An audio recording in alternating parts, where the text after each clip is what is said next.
Hello and thank you for joining us on another edition of News Across Nigeria. I'm Olumide Macaulay. Coming up on the program today, drama in Kano State in the EFCC's alleged fraud case against the former governor, Ibrahim Shekarau.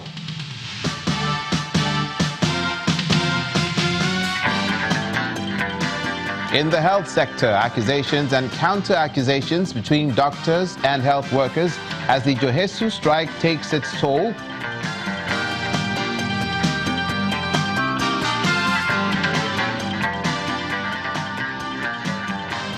And in the southeast, Anambra State Governor signs a deal to deal with the erosion menace ravaging communities.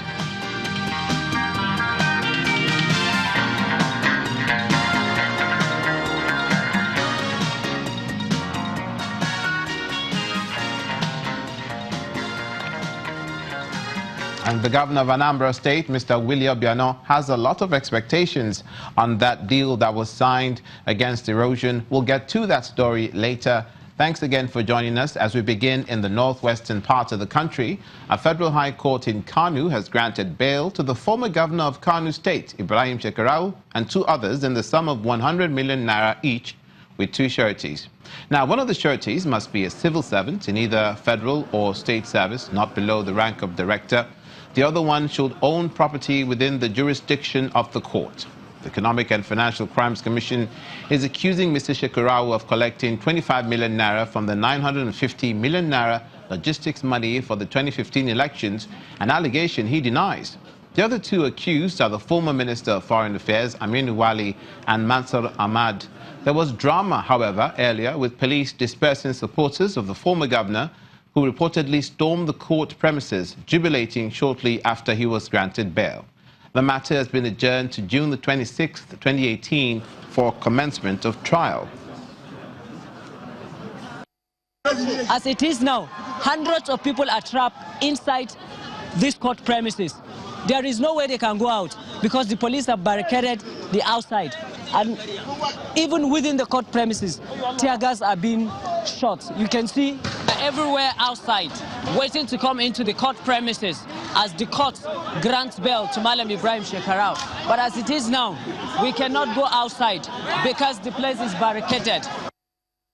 As our reporter Idris Jibrin in Kano at the court on the altercation, as it were, between the police and supporters of Mr. Shekarau. And staying at the courts this time in Plateau State, where some loyalists to the former governor, John Jang, also stormed the place this morning, attempting to stop EFCC operatives from taking him back into custody. The Federal High Court sitting in Jos granted the former governor and another accused person bail in the sum of 100 million naira with two sureties in like sum.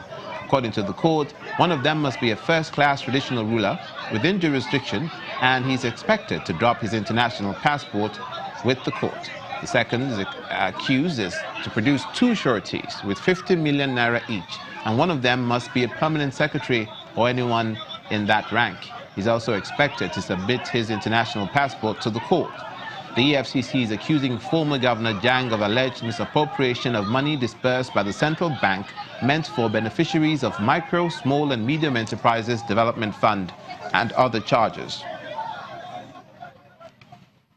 And now to security. Nobel laureate Professor Wole Soyinka is asking the international community to intervene in killings across the country to prevent a repeat of the Rwanda genocide. Professor Soyinka made the call when he led a delegation of the Association of Nigerian Authors to a meeting with Governor Samuel Ortom at the Government House in Makurdi.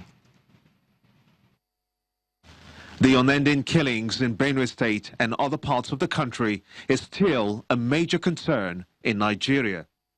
The burial of the two Catholic priests and 17 parishioners on May the 22nd seems to have awakened more agitation on the need to finally end the killings, but it appears to be defying immediate solutions.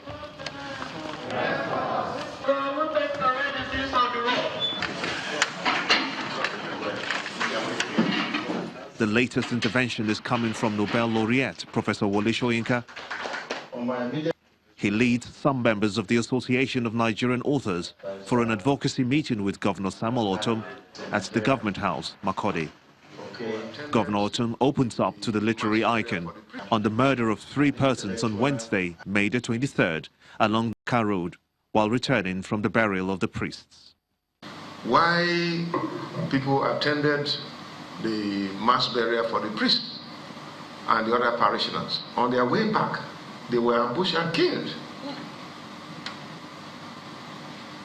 by the same mercenaries, whether Boko Haram or Libyan mercenaries or Fulani herdsmen, whatever you call them. All that we want is that let justice be done to all of us.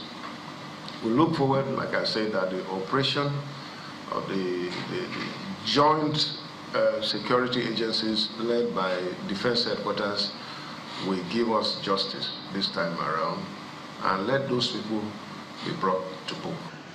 The revelation did not, however, go down well with Professor Soyinka, who says that the government is not doing enough to end the killings.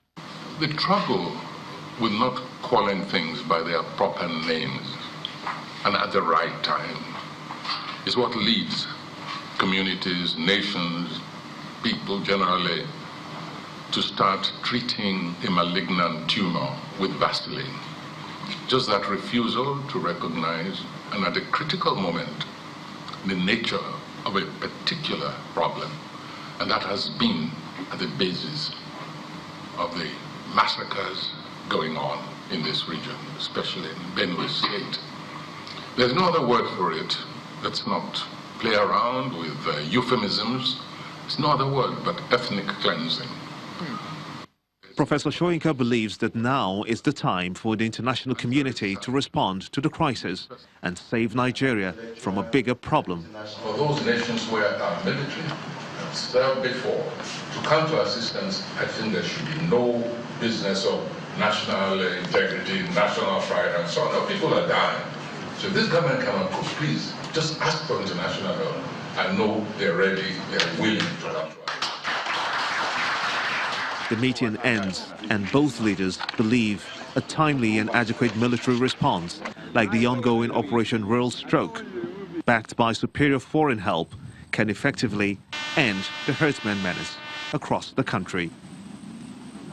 Now to the disturbing trend of human trafficking from Nigeria, which has been experienced an upsurge recently. The European Union ambassador to Nigeria, Mr. Ketil Carson, is appealing to Nigerians who want to travel to Europe to avoid the temptation of irregular migration. At a meeting with the Edo State Governor, Godwin Obaseki, in Abuja, Mr. Carson condemned the inhumane treatment suffered by Nigerians who journey through illegal routes to Europe. The Edo State Governor also pledges to cooperate with the European Union to reduce cases of human trafficking. We are also hoping to create an intelligence database which we can share with everyone involved, because like I keep saying, today I have evidence from those almost 3,000 people, and that could form a basis for commencing prosecution, on a large scale. We are building, we believe that we should continue to build the institutional capacity to deal with human trafficking, and then also to promote the human rights and support those victims of human trafficking.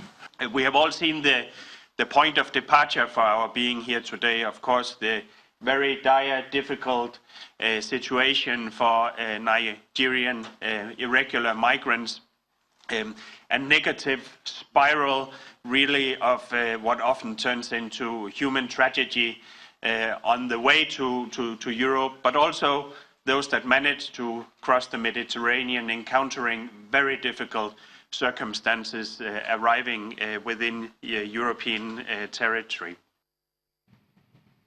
Mr. Ketil Carson, the European ambassador to Nigeria, European Union ambassador to Nigeria. You're watching News Track on Channels Television. Coming up is accusations and counter-accusations between doctors and health workers as the Johesu strike takes its toll. Please stay with us.